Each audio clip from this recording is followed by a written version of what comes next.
आणीबाणीच्या घोषणेचे कारण दिले गेले देशासमोरील अंतर्गत आणि बाह्य सुरक्षेसंबंधित आव्हाने. स्वतंत्र भारताच्या इतिहासातील हा सर्वात वादग्रस्त आणि लोकशाहीचा काळ होता. या आणीबाणीच्या घोषणेद्वारे पंतप्रधानांना मनमानी नियम करून देश चालवण्याचा अधिकार मिळाला.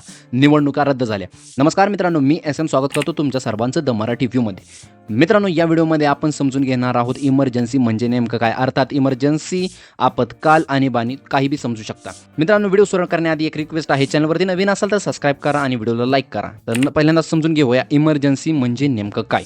भारतीय संविधानाच्या 18व्या भागातील अनुच्छेद 352 ते 360 दरम्यान आणीबाणीच्या तरतुदी नमूद केल्या आहेत. मुळात आणीबाणी म्हणजे काय, तर आणीबाणी म्हणजे अशी अवस्था ज्यामध्ये प्रस्थापित शासकीय यंत्र चालवणे अवघड होते. काही कारणांमुळे ही यंत्रणं कोलमडू लागतात आणि सर्व अधिकार केंद्र सरकार किंवा राष्ट्रपतींकडे जातात. अशा परिस्थितीला आणीबाणी म्हणतात. आणीबाणी लागू झाल्यानंतर संघराज्यात्मक रचनेचे रूपांतर एकात्मक रचनेमध्ये होते. भारतात इमर्जन्सी किती वेळा व का लावली होती? भारतात आतापर्यंत 3 वेळा म्हणजे 1962 Indo China war, 1971 Indo Pakistan war आणि 1975 मध्ये इमर्जन्सी लागली आहे. सर्वात वादग्रस्त इमर्जन्सी 1975 आहे. त्याबद्दल थोडंसं समजून घेऊया.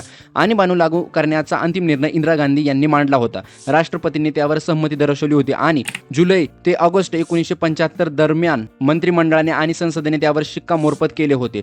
भारतीय राज्याला अंतर्गत आणि बाह्य धोका आहेत या युक्तिवादावर ते आधारित होते. 25 जून 1975 ते 21 मार्च 1977 21 महिन्यांसाठी भारतात आणीबाणी जाहीर करण्यात आली होती. तत्कालीन राष्ट्रपती फखरुद्दीन अली अहमद यांनी तत्कालीन पंतप्रधान इंदिरा गांधी यांच्या सांगण्यावरून भारतीय राज्यघटनेचे कलम 352 अन्वये आणीबाणी जाहीर केली होती. 1975च्या इमर्जन्सीचं मुख्य कारण काय होतं? याचे मुख्य कारण राजकीय अस्थिरता होती. 12 जून 1975 रोजी अलाहाबाद उच्च न्यायालयाने इंदिरा गांधी यांना निवडणुकीतील घोटाळ्याप्रकरणी दोषी ठरवले आणि त्यांना 6 वर्षासाठी कोणतेही निवडून आलेले पद भूषवण्यास बंदी घातली. तेव्हा राजकीय अस्थिरतेला सुरुवात झाली व त्यांनी आणीबाणीचा कट प्लॅन रचला व आणीबाणीची घोषणा केली असं सांगितलं जातं. यात किती सत्य किती तथ्य का आपण इथे बसून नाही सांगू शकत, पण हा काळा दिवस मानला जातो स्वतंत्र भारताच्या इतिहासातील. आता प्रश्न असा निर्माण होतो की इमर्जन्सीचा कायदा कुठून घेतला? आणीबाणीच्या काळातील मूलभूत हक्कांचा स्थगित देण्याची तरतूद जर्मनीच्या